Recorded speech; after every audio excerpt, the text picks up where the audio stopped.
Welcome to the Y Podcast. This is your host, Young Cornbread. And I got a good friend of mine here for the second episode, J Money. Hello, hello. What's up?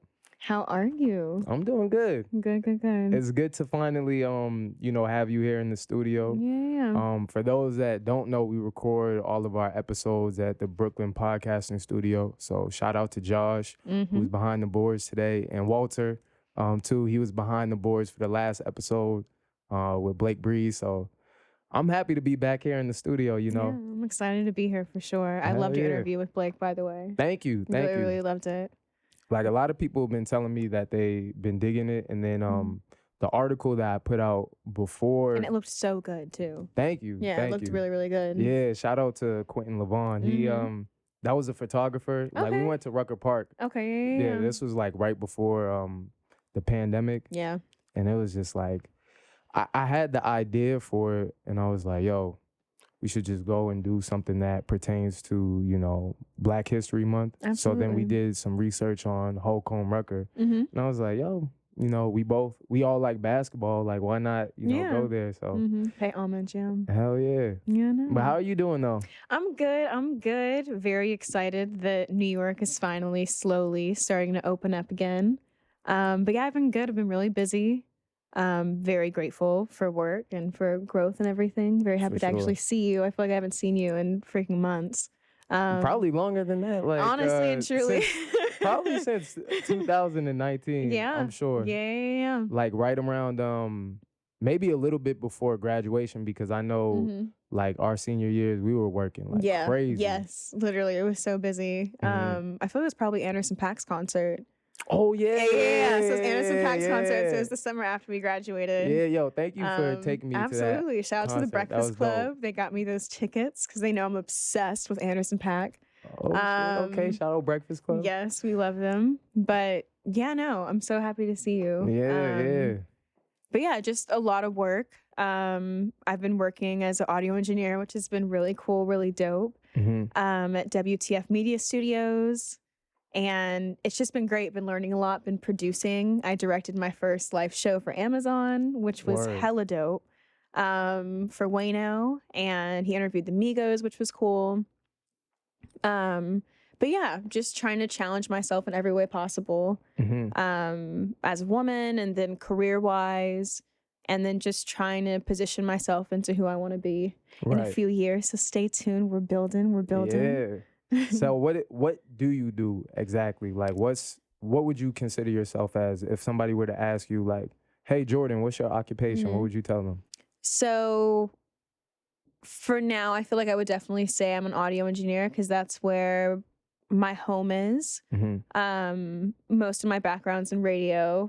Fun fact, Cornbread got me into radio. He was pressing me about trying it. Yeah. Because he was working at the radio station on campus. We went to college together and finally got it. He put in a good word for me at Sirius XM. That was my first internship. And then I've just been obsessed with radio and podcast ever since. But yeah, definitely an audio engineer. Definitely want to be in production. I freelance video editing. And I think that's where my career is going to be taking me in the future. Which is kind of scary because all of my background's in radio, all my background's in podcasts. So it's, a little scary to step out, even though I've been freelancing editing since 2019, to try to step into a brick and mortar where that's all I'm doing is editing. But definitely I'm looking forward to a new challenge with that. But yeah, and then I just want to be in production. Still kind of feeling it out. We're still pretty young about what aspect of production that I do want to do. Right. But right now, audio work and editing is what makes me happy and what makes me feel fulfilled at the end of the day. Now, what is it about, audio and really because you're doing like a lot of production, so a lot of stuff that's behind the scenes. So for the people that don't know, they think that radio is like just the personalities for the most on part. the mic, yeah. But there's a lot of stuff that goes on like behind the scenes. So explain a little bit about what you do, at the positions that you work at. So the first podcast that I worked on was Bully and the Beast, And who's in it? Who So are the Bully and the hosts? Beast, the hosts are Wax King. If you know anything about Charlemagne and the Breakfast Club, you'll probably see Wax wreaking havoc and during that area, as well as L'Oreal. She is a personality on Lip Service. She has her own radio show that's actually airing in Atlanta and multiple places called The Morning Hustle. And they're great. I feel like that's where I started off with, and they've been really supportive.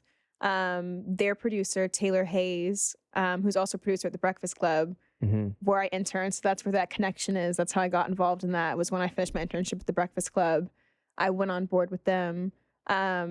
And that's where I started experimenting, trying to produce things. That's where I was trying to figure out, how can we have audience engagement? What other content can we build to kind of expand our personalities? Because now I feel like in this day and age, people want to know every single detail of personalities and celebrities. They want that intimacy through media, through production, things like that.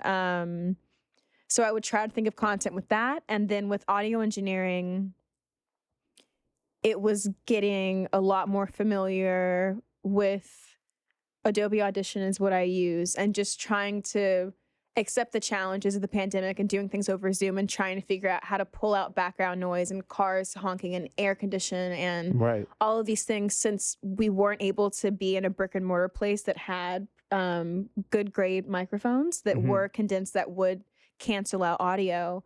That was definitely a challenge. And now that I am at a studio that is great and I love WTF, it's definitely just a lot of making sure everything's running smoothly, not being afraid to speak up if something goes wrong, because these people paid good money to be there, to record, to get their content out.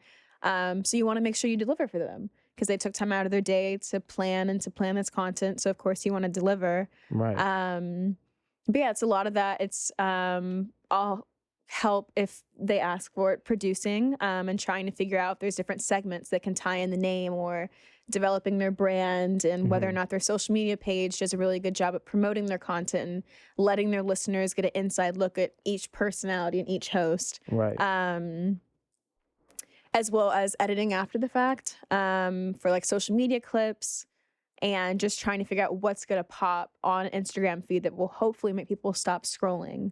And get some attention to that content, to that episode or segment that they're trying to promote. But yeah, social media has been such a big name in the game. And I run the social media page for the Bully and the Beast as well. And it is insane how quickly platforms change. Like when Facebook bought Instagram, it changed so much. And it changed how I had to do my job so much, because you have to be so much more aggressive now in order to get something to pop up on the algorithm, which is ridiculous, because you can have tens of thousands of followers, but if you're not posting consistently or at certain time frames or with certain hashtags, if you're not paying for promotions, then you have to be on it in order to get your tens of thousands of followers to even see that you posted anything.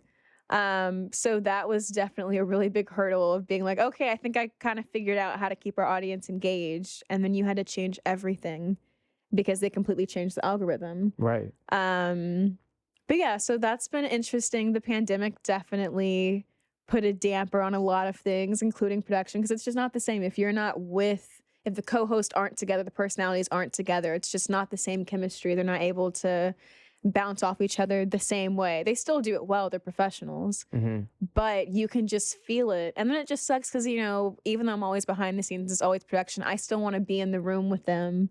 For sure. Especially when we have production meetings and we're trying to plan live shows and we're trying to plan, all of these things. It's just better to get everyone in one place and to just, meld together and vibe together. So I definitely miss that.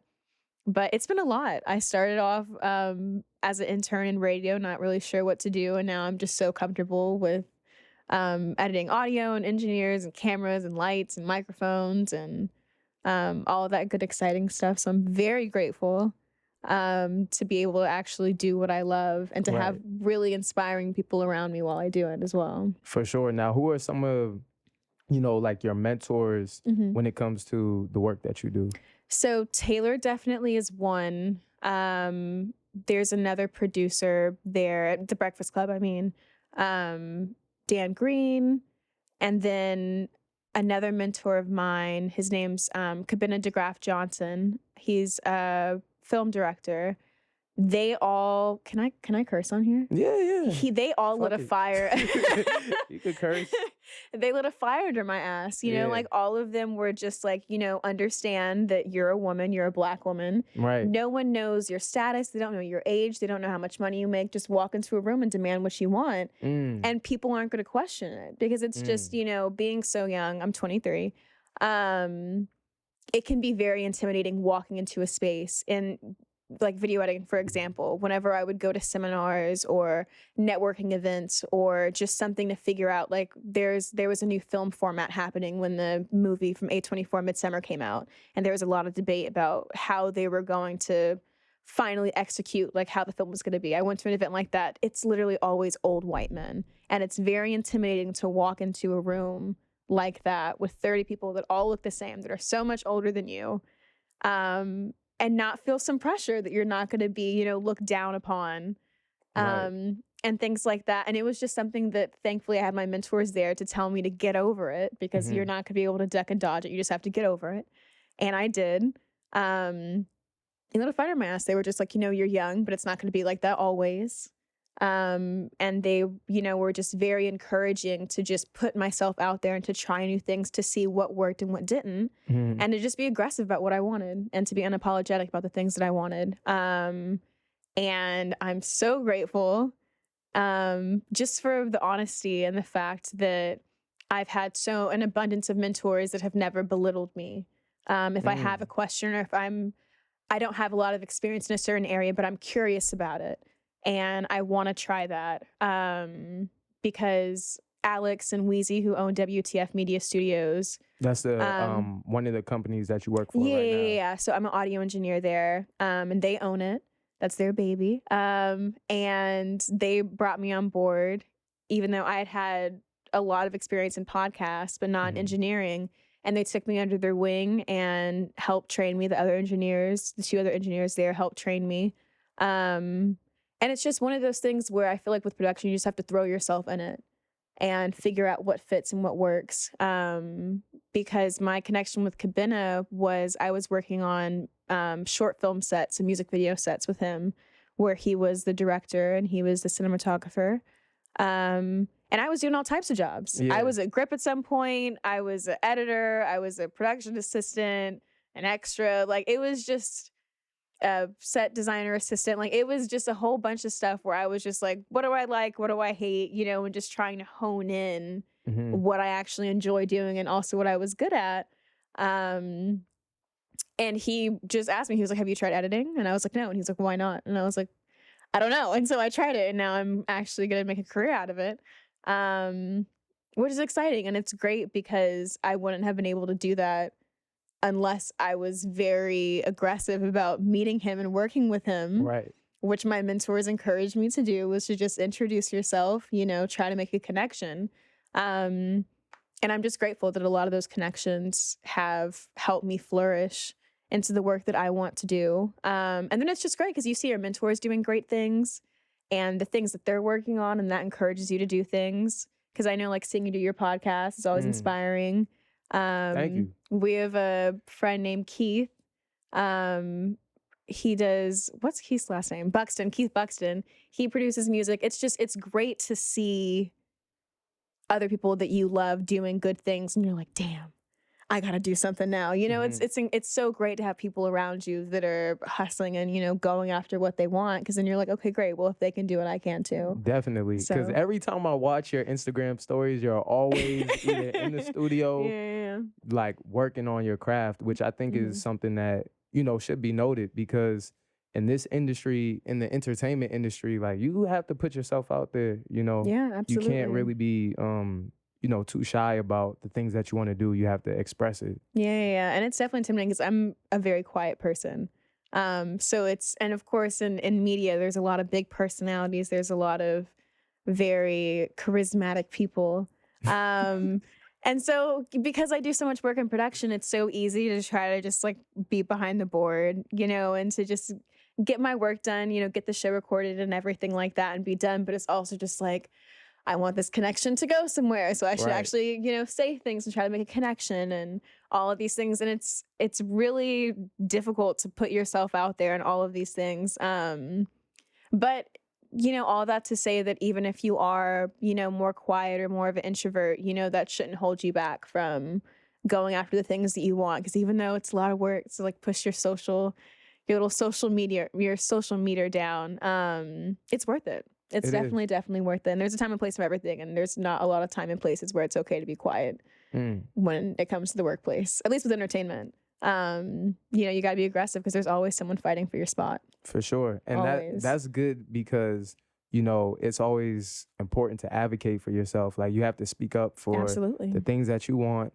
And I definitely see you doing that. And that's why it's important to have you on this podcast because I feel like there's a lot of people that were in your position, like as a teenager, that are coming from Atlanta or, Boston or something like that, to where they want to know, like, how can they get in the industry and what's the right procedures? And you really just have to put yourself out there. Absolutely. And not be afraid to take risks and fail because there's going to be times where you're going to fuck up. Yeah, it's going to hurt your feelings. But it happens because at least, you know that you tried it. Definitely got to get used to no's. And it's just, I don't know. I feel like this is the first time where it's like you're actually seeing things come to fruition and things like that. It's just, I feel like when you're coming up, people look at you crazy. Like I have crazy hours. Yep. And like I'm always working. It's crazy hours. People are like, why are you doing that? And it's just like, I don't know. It's just this drive that may be a little unhealthy, but like, it feels great. Like, I don't know. I love the work that I do and the people that I'm working with. And even though I'm exhausted, it's like, I know that I have something to look forward to the next day. And I know that this is leading somewhere. And I can clearly see the growth that's happening in my career over the past couple of years, which, I feel like it's hard for people to sit down and be like, damn, I really did great this past couple years, despite X, Y, and Z.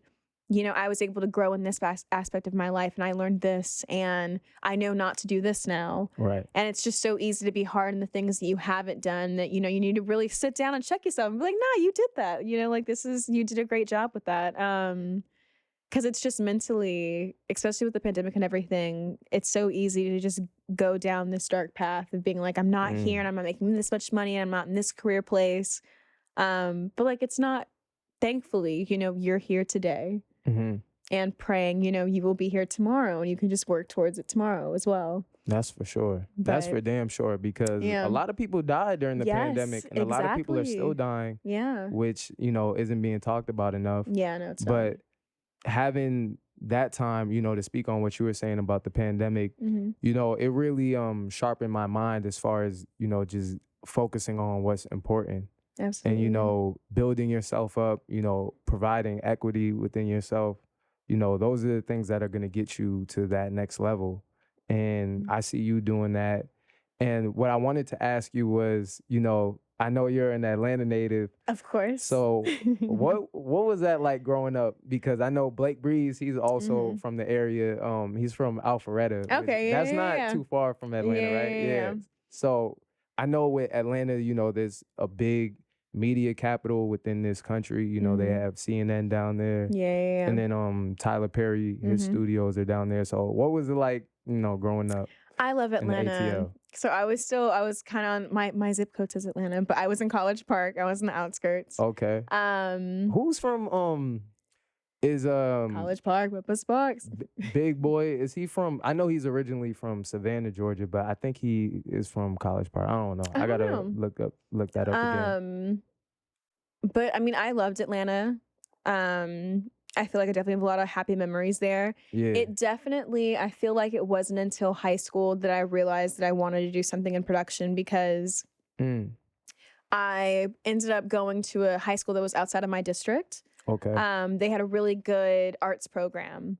And once, in order to get transportation from the south side of Atlanta to where I was in Sandy Springs, I had to I had to audition and get accepted into a certain program where I would have to take more credits and then keep a certain GPA, take more classes, and then I would be able to get to school. Okay. And I had a teacher there that was extremely hard on me. I didn't realize it at first, but he was very, very, very mean to me. Like, he was very mean to me. He was very hard on me. And I appreciate him now because, of course, hindsight's 2020.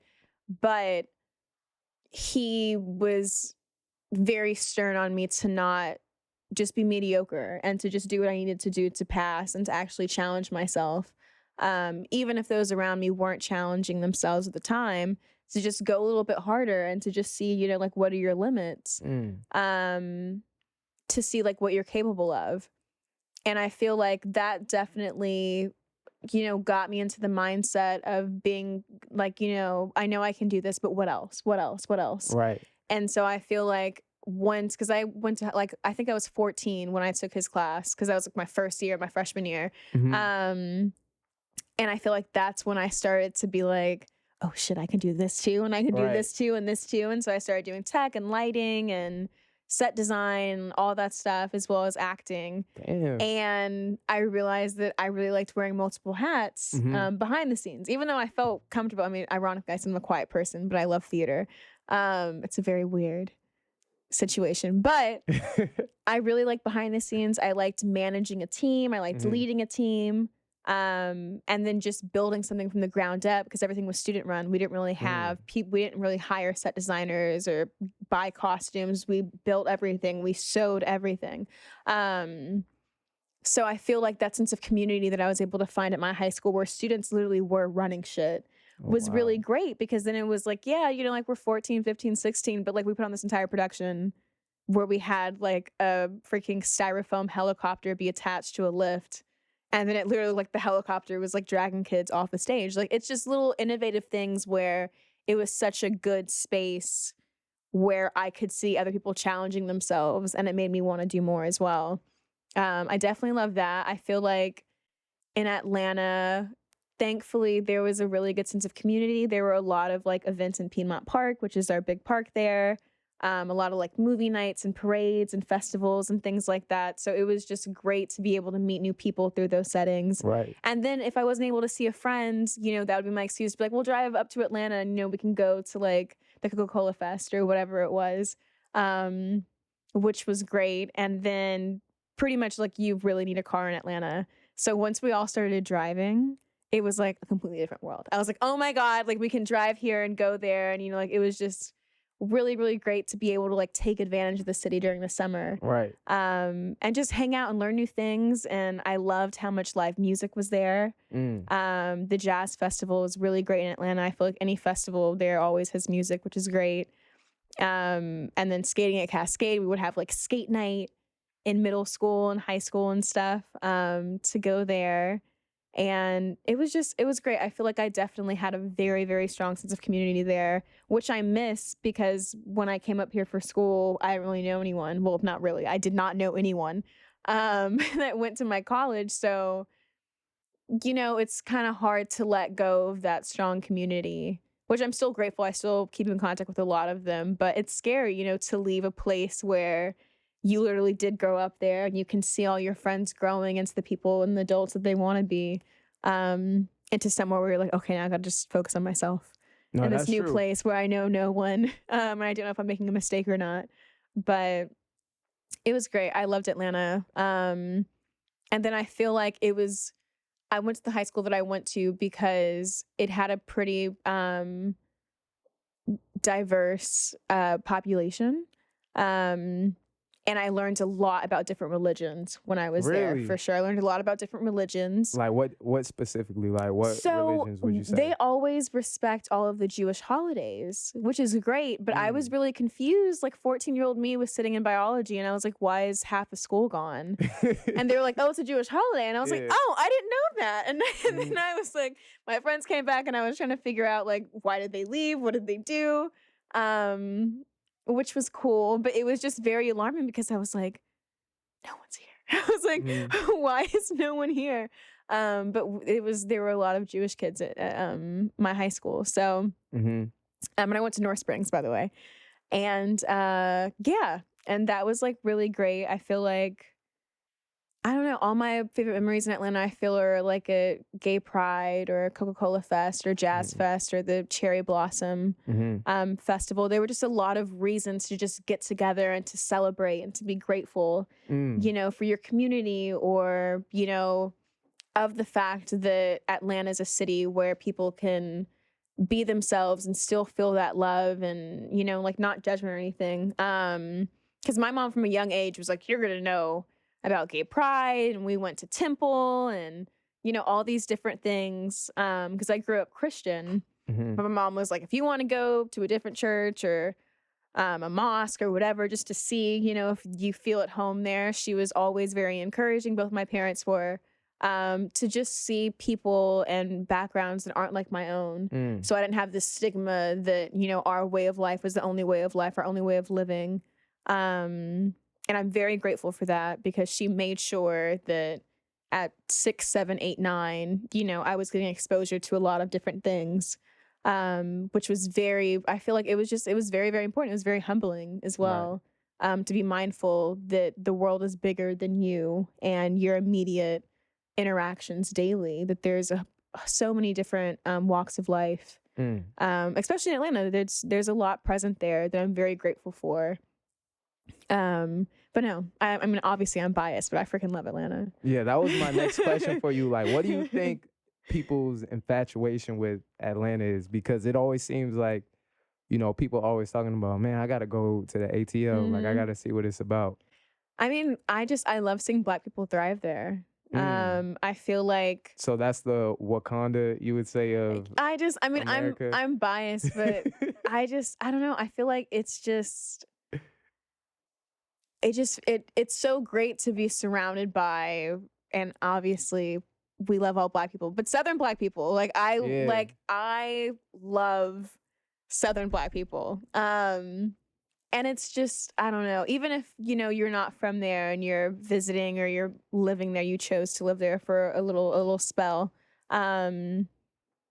It's just great. And it's just great to see people come together, and just see thousands of people, getting together it got canceled, unfortunately, but there was something called Screen on the Green where. I never heard of that. So it's called Screen on the Green. It's like a movie night in the park, and they would get this massive, projection, and play different movies and films. People would bring lots of picnic blankets and alcohol, even though you're not supposed to, but fuck that. Everyone brought alcohol and food and picnics and games and stuff like that. And it would just be thousands of people just camped out in front of this massive screen, in the middle of summer.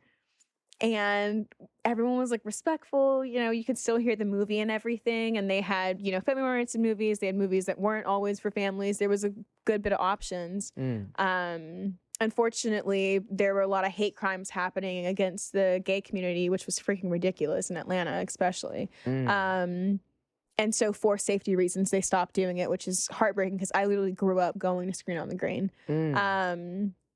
But that was like a tradition that, even if, someone had moved away, we always knew, at least during the summer, we can get together for Screen on the Green. Okay. I'll at least be able to fix the audio. Yeah, no, that's cool. I mean, Beautiful. Shit happens. Yeah, but anyways, sorry about we just had some cups fall over and then my alarm just went off. But I'm sorry. So Screen on the Green. Screen on the Green, yeah. So when did it, because you said that there was a lot of hate crimes against like the LGBT community, LGBTQ community. When did it stop happening? Like what year?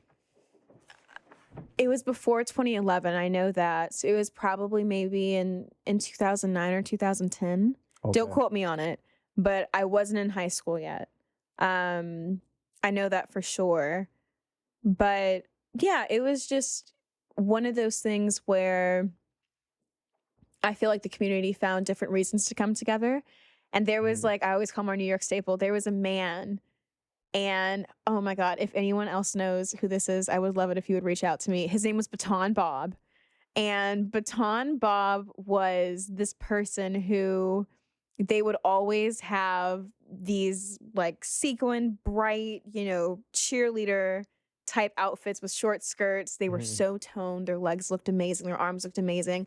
And they would just march throughout Atlanta with their baton and be smiling and saying hello. And it was just like one of those great things where, you know, like there was just this person named Baton Bob who was just living their best life, you know, looking amazing and just bringing happiness amongst people. So I feel like it's little things like that with Atlanta that I'm just like, it's just cool to be like, oh yeah, there's a special person who always has their baton, you know, is just marching around, that I always associate with Atlanta as well, around Piedmont Park specifically.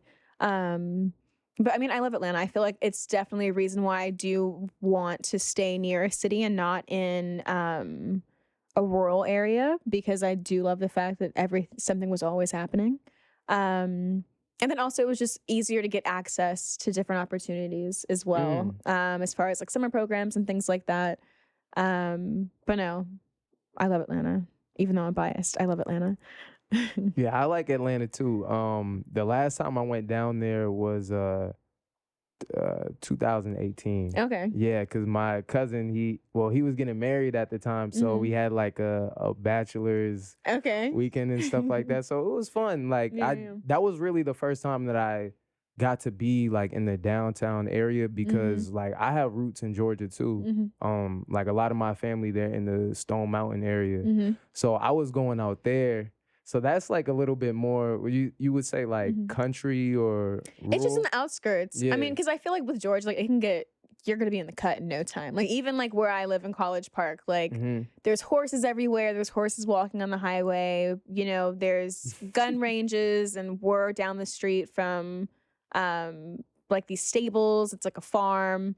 There's chickens in people's backyards, you know, like, but also you can just drive 20 minutes and be in the smack middle of downtown Atlanta. It's just one of those things that, you know, I'm very nature oriented because of growing up in Georgia, and the women in my family are green thumbs, and they want me to be a green thumb too. And I can keep plants alive inside, just not outside.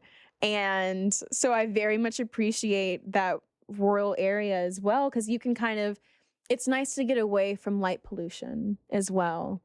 I feel like it's underrated. People just don't appreciate being able to actually see the stars and to get away from all the light and the noise and sounds and everything.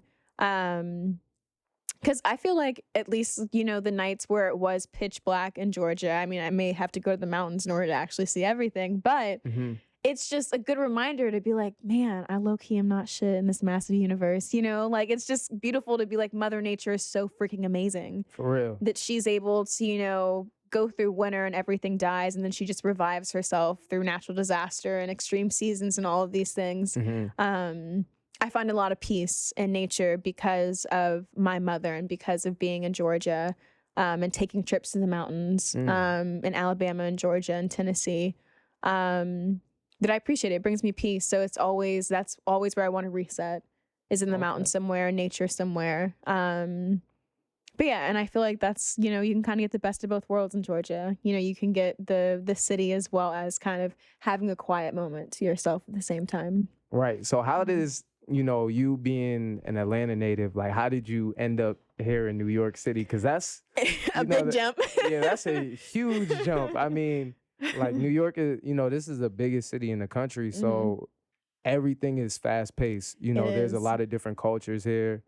And it kind of feels like sometimes, you know, you don't necessarily know what the boundaries are, because there are so many people coming from so many different places. So there is an overall New York culture, I would say. Absolutely. But it's still something that's a lot different from what you're used to and what I'm used to. Yeah, I know. So in high school, I went to 2 summer programs at Fordham. In the Bronx, right? In the Bronx, in the Bronx. One was for theater, the other was for media and journalism. And I was out here for a week, and then the second one was for 2 weeks, and I fell in love with the city. I was, one of the programs was NSLC. It was the National Student Leadership and Success Program. Hopefully that's the proper acronym, but yeah, it's the national, whatever I just said. And it was really great. I feel like we had great mentorship. We got to speak to a lot of people in journalism and theater about their backgrounds and their upbringing. And just being in the city and seeing all of the professionals that I was able to come into contact with, I thought that I could pursue production here seriously. I thought that, especially being in Atlanta and growing up there, I was very afraid of complacency. I was very afraid that I was going to graduate and just get comfortable. Because I knew myself at that time that I would just kind of slide by. And so I was like, I need to put myself in a situation where I'm uncomfortable. So I literally am forced to grow, because I feel like I would kind of just skate by unless I put myself in a situation where I was very uncomfortable and I kind of had to put myself out there because I had no choice. Right. So I was applying to a lot of schools in New York and Boston. Funny enough, I got into Boston University. They didn't give me enough money, so I didn't go. But I was gonna go to Boston University. Yeah, I remember you telling me that a while back. Yeah.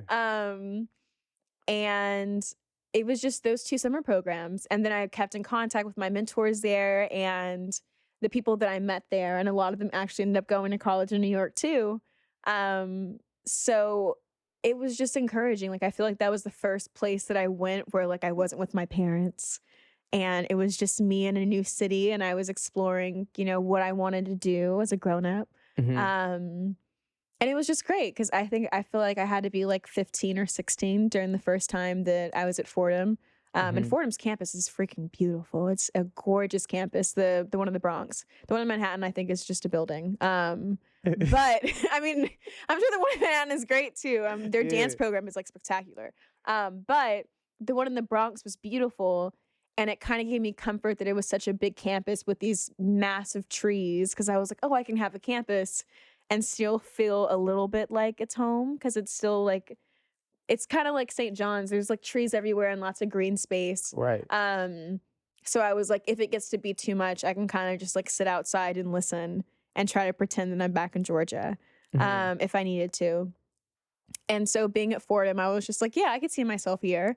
And then once I went to a second program, like my junior year of high school, I was like, no, I'm going to be in New York. I was like, I don't know how I'm going to get there, but I'm going to be in New York. But yeah, and that was where it began. Now, why St. John's? Like, what was it about, the university that we both attended? What was the drawing point that was like, okay, I'm going to go there? Because you had the programs at Fordham, so you could have went there as well, too. I definitely applied for Fordham, but I feel like they didn't have a program that was the best fit for what I was going to do. I ended up just having a communications major because I didn't know what else to do. And St. John's gave me a pretty nice amount of that tuition. They were giving out a lot of deals at that time in 2014, 2015. So I went to St. John's for that reason, as well as I went there for money, and then I went there because they had a really vast like study abroad program. And those were the 2 things that drew me the most, as well as the location. Right. Because I knew I needed a campus. I was like, if I'm going to leave Georgia, I need it to have a campus that has some type of green space, and older trees and which sounds weird, but I wanted older trees wherever I was going to go to college, because I missed Georgia. And, but yeah, it was those 3 reasons. And I enjoyed St. John's. I feel like, in my opinion, I feel like college is high-key a scam. I feel like I'm where I am today because of the internships that I got on my own. I don't think me having St. John's really helped me like have any connections. Like, oh, I went to St. John's, I'm going to hire you. It was just being in New York. And I feel like at that point, of course I wanted to go to a good school, but of course, hindsight 2020, I made sure I had a great GPA and all these things. My GPA did not matter. My major did not matter. I went into production. None of my mentors or bosses have really cared at all what my major is. Yeah. They were just like, do you know the equipment? Do you know the software? Great. Okay. But I just went to St. John's because it was just good timing and it was what I thought that I needed. And I did take advantage of the study abroad program, which I'm very grateful for. But yeah, and I just needed to be in New York, and thank God I went so I could be where I am now. But yeah, and then I got to meet lovely people like you as well, Thank you. to help put me on this track. But yeah, and it was well worth it for sure. Definitely. I feel like with SJU, you know, like some of the similar reasons to why you went there, it was the same draw for me. Like, you know, I was looking for a college that had a radio station, number one. And a lot of the schools that I was applying to, they had radio stations, but it wasn't conducive to what I wanted to do. Absolutely. Because I knew that if I wanted to be in the radio industry, I have to be in a market that is, you know, available to a lot of different people. In New York, you know, is the biggest market. And I was looking that up, you know, during my whole college applying process. Like, I was like, you know, what are some of the biggest media markets I could look into? You know, there's New York, of course, Los Angeles, Atlanta. Boston, I think, is number 10 on the radio market. But it still felt like it was, you know, the reach wouldn't be as big as I wanted it to be, you know. And with Boston only being 4 hours away from New York, I was able to have the best of both worlds because, you know, if anything, I could always go back home on the weekend or something like that. Even though I didn't do that, like I would stay in New York for months at a time and then go back home on holidays and stuff.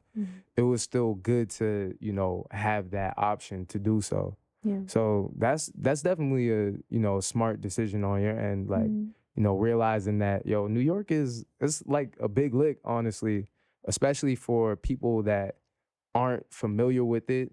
You know, we're coming up from different places. So we're having like an outsider's perspective, like, oh, you know, there's over 8 million people here.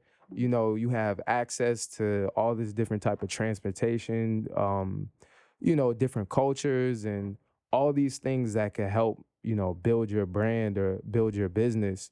And that's one of the things that, you know, always stuck with me, you know, especially for me building my business. You know, it's registered in the state of New York. And I live in the borough of Queens, which is the most urban, the most diverse urban area in the world. So what I was talking to Blake, you know, last episode, you know, we were kind of discussing like, you know, you're going to come across people from different avenues, different walks of life. And that's very helpful when you're conducting business because, you know, if I'm in Queens, you know, I could go to this neighborhood and I could learn a little bit about this culture, you know, or I could go to another neighborhood and learn something else about their culture. Absolutely. But it all ties in together, you know. So that's definitely, you know, good thinking on your part for sure. And with that being said, like, what was your one of your first experiences, you know, being in like the radio industry, you know, broadcast journalism? So my first internship, thanks to you also. So Drew had an internship at Sirius XM before I did. And he at the time was trying to I was doing improv at school and I didn't really have an internship or anything. It was mostly just trying to focus on my grades and then improv and a couple of the organizations on campus. So when you told me about Sirius XM, I applied and I was doing something in customer retention. It was customer retention management. And my two mentors were asking me what I wanted to do. I was very candid. I said, I have no clue. And so they were like, great, we're just going to set up meetings with like all these different department heads to see, you know, help you feel out what you want to do. Right. And so I started meeting with people in programming. And so I met with Sway and a couple of other people in programming and was trying to just pick their brain as far as how radio was impacting them and how they thought the industry was evolved, how had it evolved previously. And it wasn't until I was helping with programming and live shows and town halls and things like that I actually got excited and I was like, oh, this is really cool. And so from there, I was like, okay, I don't want to do marketing anymore. I want to go into programming, specifically production, because I thought all the rooms with their boards and stuff looked really cool. So I was like, oh my God, I want to learn how to work all this stuff. So I did that. And then after that, I got an internship with the Breakfast Club and I was there for a year. And it was a lot of stuff behind the scenes when it came to research and just making sure that all your sources were credible, because at the end of the day, what you did to help them would come out of the personalities' mouths. And of course, we want to make sure that they're presenting, something that isn't just gossip. There needs to be validity to certain things, especially when they had presidential candidates coming in. That was during the 2016 election when they had Hillary Clinton come in. I wasn't there for Hillary. I was there when Bernie. So it was the most, yeah. So Bernie was there. Pete Buttigieg was there.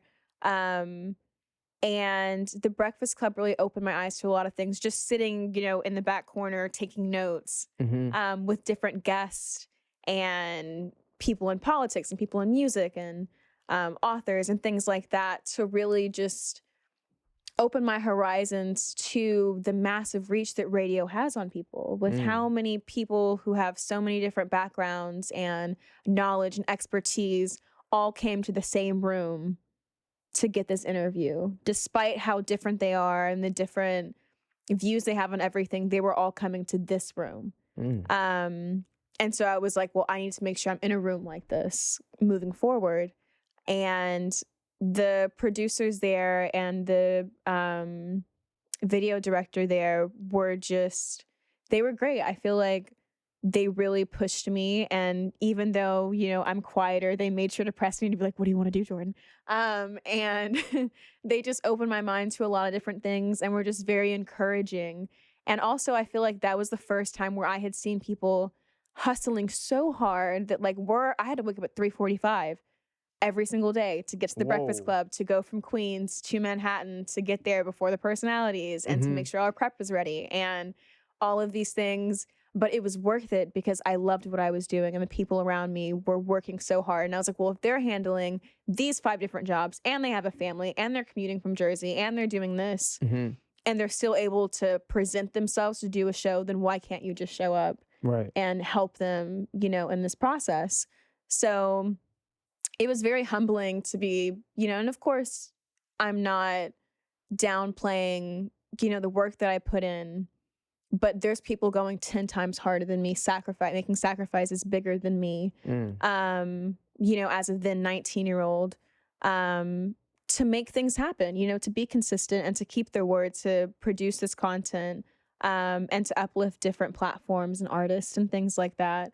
And seeing all of the things that the personalities and the producers were doing and the program director was doing was just very inspiring, and just lit a fire into my ass to be like, this is great. I love that you love what they're doing, but you're not going to be able to get anywhere near what they're doing unless, you really push yourself. So once I was there, I started slowly helping editing clips for the Breakfast Club social media page. And I was like, editing's kind of cool. I was like, I can kind of see myself doing this. I was literally just making very basic cuts and putting a header on it. But still, I was like, this is pretty cool. I was like, this sounds dope. And I really liked editing the audio. They were very firm about making sure that your editing time was short. One of the producers, Dan, was very much just like, you're taking too long to edit, get better. And so I did get better. But yeah, and it was great. I feel like they were very uplifting. And seeing them hustle, I was like, nah, I want to be a part of this. Cause I feel like I was getting barely any sleep because I was still on campus. I was still doing improv. I was still an ambassador. I still had a damn near perfect GPA, but it was just, every single day I was very proud of myself to seeing the things that I was balancing and accomplishing. And I feel like I growed so much there. Sure. And that was my first taste of what was going to come and the limits that I thought I had that I did not have when it came to going after the things that I wanted. And I fully accredit that to radio and seeing the many good things that are coming out of radio and just seeing people hustle and going after what they want and making sure that they're going to be taken care of, their family's going to be taken care of. They're helping different people in ways that they probably never could have imagined because their reach is that great, that all of these people are coming together, to put out content for this one show. Right. And I loved it and it was great. And I definitely seen that grind that you put in because I know for our graduation, you didn't even show up. I was working. That's real shit. Like, no, she real. Like, I remember because I don't know if you had, I don't know if we're friends on Facebook or something like that, but I think I had seen, I know you told me that you're like, yeah, I'm not coming to graduation. I was like, what do you mean you're not coming to graduation? But like, explain like about that. Like, So you missing your graduation. I missed my graduation. I probably could have went, but I high-key hate like formal events where you have to dress up and things like that. I don't know. I feel like I wasn't in the best headspace as well my senior year of college because I was going too hard. I was sacrificing my mental health a little bit too much. And I feel like the timing was so hectic because I was still working at the Breakfast Club. I was starting a new job at a different radio station for the summer. I was in the middle of moving out of dorms into an apartment. It was just so much stuff was happening in like April and May. And I was like, I don't care about graduation. I was like, I really don't care. I was like, I got the degree. Like, I'm over it. I'm going to see my friends. We were all staying in Queens at the time. Not anymore. But all the people that I wanted to see were still going to be there. It wasn't a priority at the time on my list of things that I wanted to do. So I was like, okay, well, I'm just going to go to work. No, that's real shit. Like, honestly, I walked the stage, but I still don't even have my degree yet. Like, I'm dead ass. What? Yeah. Like, I still have, like, I graduated from the College of Professional Studies. Same, yeah. Yeah, but I have 2 like outstanding classes that I have to take. Yeah, so they're like elective courses. Okay. And So there's just holding your degree? Yeah, pretty much. I mean, I have St. to go in John's. to take like there's this program called CLEP. Okay, yeah, I And know then- about it. yeah, Yeah, I so- should have done that, to be honest. Could have saved some money. Yeah, you could save a lot of money. And like no one told us about they it. don't It's like tell our you about junior it year. Like, because I they was like, want your money. That's of what they want. course. I was like, do you know how much money I could have saved? For real. Like I don't No. know how many credits you can do with CLEP, but I know you can take. I think it's up to 6. Yeah. So that's 18 credits, which Yeah. is damn near a whole semester. And there was just throughout college, like, I was on the same type of time as you, like You really always were, keeping though. myself Yeah. busy. I started out working at WSJU radio pretty much as soon as I got there. Cause you know how we had orientation? Yes. And they made us like spend the night there so Yeah. we could get like the college experience. The feel. Yeah. I was already asking people. I was like, yo, where the radio station at? Like, where is Yeah. it? And then shout out to Ramel. He was like the first person that kind of showed me the radio station for real. And he was like, yo, if you're interested in it, just come back during the fall semester. And so that's what I did. But I say all that to say, like, the grind, it is real. Like, I still have to go back and finish my stuff up at St. John's. But like my priority while I was there was, working on my goals, which was, getting involved in the radio industry. And that was something that I had in my mind since 16 because Which is crazy. Yeah. That's so great that like you've known, like deep down, you're like, this is where I need to be. for real. And I was blessed to even have that type of vision because Yes, yeah. in high school we had a radio station there and I was a part of this program in Massachusetts called the MECO program. So what they do is they take inner city kids from Boston and then they pretty much you go to school in like suburban and rural areas. So the whole premise of that is like, to try to get a better education because, BPS is fucked up. Yeah. You know what I'm saying? They don't have all the resources that they do in the town that I was going to, Concord, Massachusetts. That's where I was going to school and stuff like that.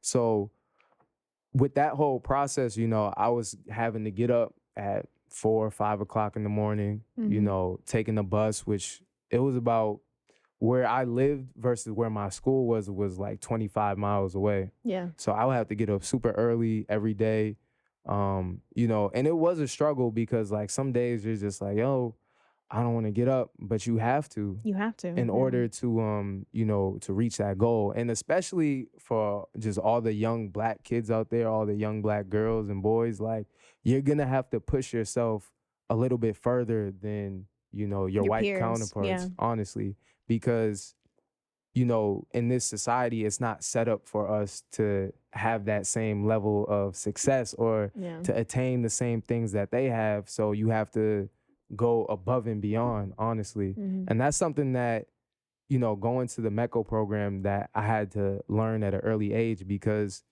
with me waking up so early, I'm already at a disadvantage. I'm already sleep deprived and all this stuff. And then irritable. Yeah, irritable. I'm not getting home until late at night and stuff. So like when I had the opportunity to, you know, partake in the radio station at my high school, I was like, hell yeah, I'm gonna do this. Because shit, what else am I gonna do? Yeah, you're already there. Yeah. No, I feel like it's honestly amazing seeing the radio station at St. John's, because so we had two peers who I guess were 1 year older than us, Gabe and Nyla.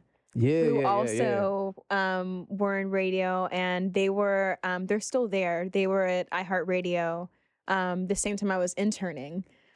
And both of them are freaking amazing. Like they're both just they be on their shit. They are on their shit.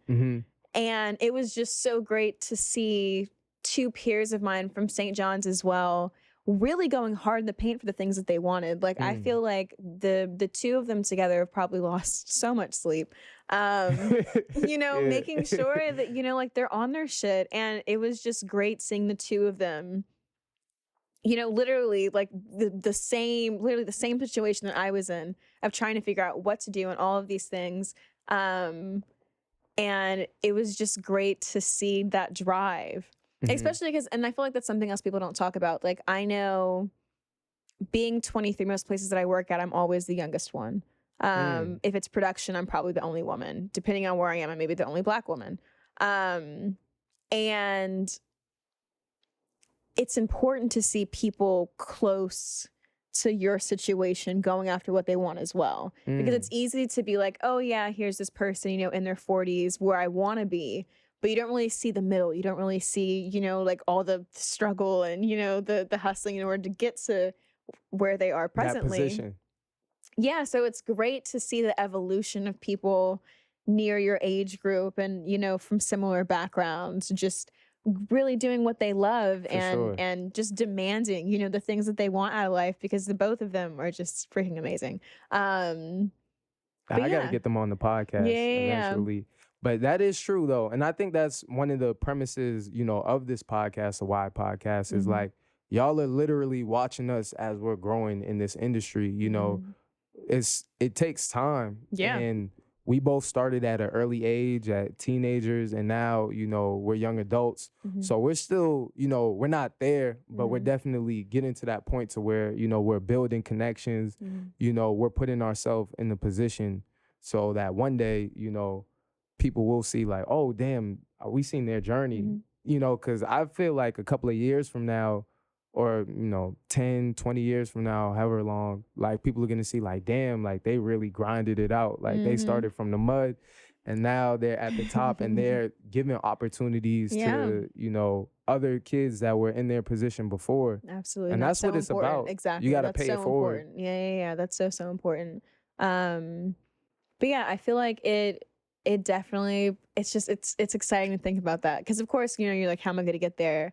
But it would be so dope to be able to like have mentees and people that you can kind of mentor and reassure that like, bro, I know exactly what you were going through, but like you're going to get through this, you know, even though, you know, you're waking up at 3 a.m. ready to cry, just being like, I don't want to do this, but it's going to be worth it.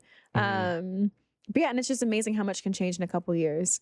Like, it's crazy to be like, I've known you since 2015. Like, it's 2021. I think I met you when you were 17 and you're 23 now. And I'm 24, so it's like, that's crazy. The time went by like that. It went by so real. fast. But yeah, and it's great to see which direction everyone's going. Especially my friends that are creative and in production and stuff, to see the content that they're making and you know what's coming, what we're actually making and putting out there. But yeah, no, I feel like definitely grateful to be able to say that I can see people my age that are actually being successful in what they do and kind of put a little bit more of a fire in me to try to do the same. But you know. Definitely. And it's definitely a humbling experience because I know just with all the internships that I've had, you know, I've made a lot of mistakes.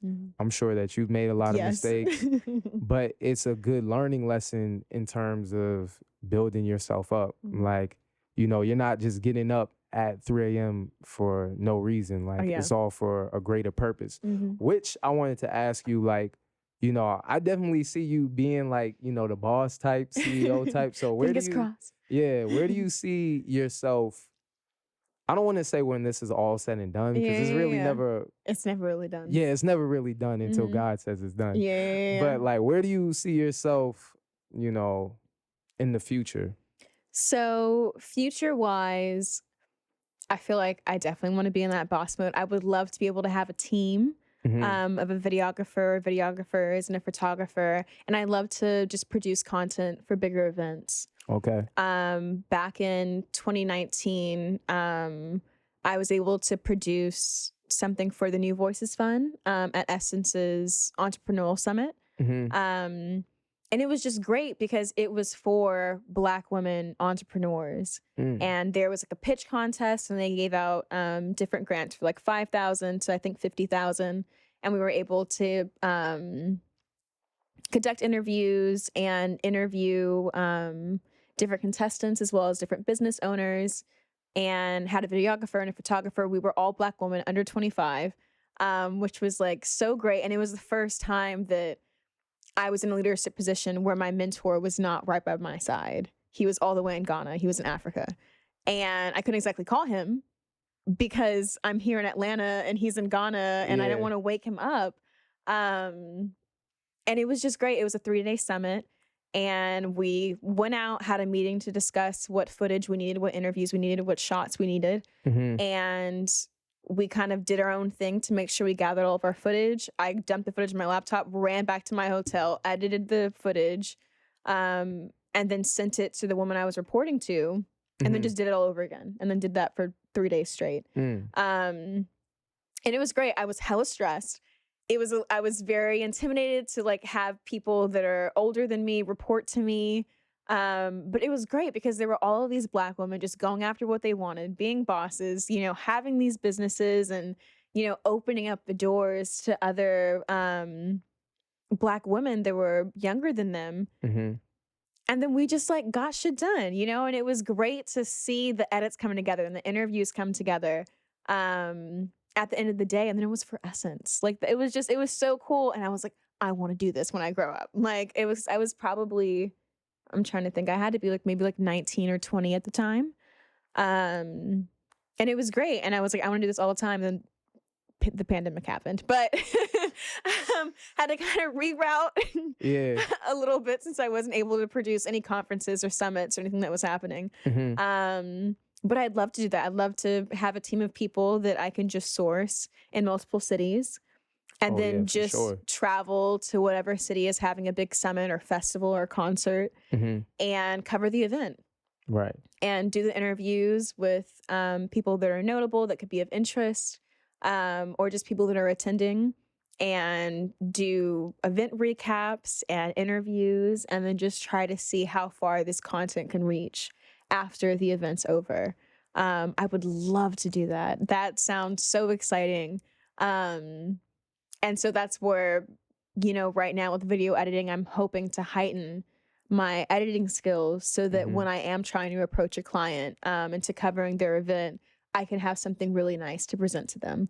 But yeah, I would absolutely love to be able to lead a team to just work and to cover things and to, you know, have really cool production and editing and everything. I would love to do that. Yeah, I see that. Yeah. I definitely see that for you in the future. And, you know, with the pandemic happening, you know, I mean, it's still going on right now, but I know we talked off air about, you know, that was kind of like a rough period for you. It was, yeah. What was one of the biggest lessons that you learned, you know, late 2019 to 2020? Because a lot of shit happened, you know, I mean, from, you know, economically, politically, you know, socially, like the whole world has changed. So what was one of the main lessons that you learned from that? I feel like one of the main lessons was definitely trying to implement more times to be genuinely honest with myself. How so? To ask myself, you know, are you happy with what you're doing? As well as, you know, if you're not okay, be not okay. You know, don't just keep going and rush through everything. You know, genuinely be honest with yourself. And I would always just throw myself into my work to try to avoid certain things. And with the heavy things that were happening then, like, that's not something you can just like brush underneath the rug. Like, you have to address those things. You have to be honest with yourself about those things. So it was just, you know, having honest mental check-ins. And if I needed to cry, it's cry. If I needed to be angry. And to just be okay with things not being okay. And to, you know, be a little bit lighter on myself, because I was 22 at the time, you know, setting these expectations that, like, you need to have this together and da-da-da-da. Even though I'm still figuring out who I am and I'm still growing in every way, in every aspect of my life, to just be honest about those things, and to be honest with the fact that during the pandemic, it wasn't the best way to be creative and to be in a production space, which I didn't realize fed me as much as it did until I didn't have it anymore. And just being by yourself, like, for that extreme amount of time, put a damper on things. The state of America definitely put a damper on things. And I admire all of the people who were going through so much heavy plights during that, with losing loved ones and losing occupations, and still trying to come to terms with the fact of all of the pain and anger and grief that the Black community was going through during that time, as well as handling that grief and that pain, and all of the parents that had to explain to their children what was happening without an exact reason of why it was happening and when it was going to end, if it was going to end, on top of just going to work and making sure you put bread on the table and being supportive to those who need it. It was very humbling that even though my heart was very heavy during that time, I was so grateful that my family was alive, that my family was healthy, that I had a job, that I didn't get, what's the word? Where I just got let go. And even though it was such a seriously just like dark moment where my heart was broken, you know, I was still able to force myself to sit down and be like, but look at all of the beautiful things that are present in your life right now and in your loved one's life right now. Because it just, yeah, it was pretty awful. But all that being said, you know, once things did get a little bit better, it made me go so hard. Like, I feel like this is the hardest I've went, other than my senior year when I was at the Breakfast Club, because all the things I took for granted, I was like, well, you have a little bit of a chance to try to get back into it. So, like, I was starting to go so hard in the paint because it was just such a humbling experience to be like, everything can get taken away so quickly. For sure. People lost so much during the pandemic, and people were going through so much grief and anger during that time, that it was so important to me to just go hard for the things that would make me happy, and to fulfill that promise, you know, to my family, that I can spoil them and, you know, give back all the love and faith that they poured into me when I do get older, to be able to give those things back to them. Right. So very excited to be able to spoil my parents when I'm able to, because they deserve it. They've been so supportive.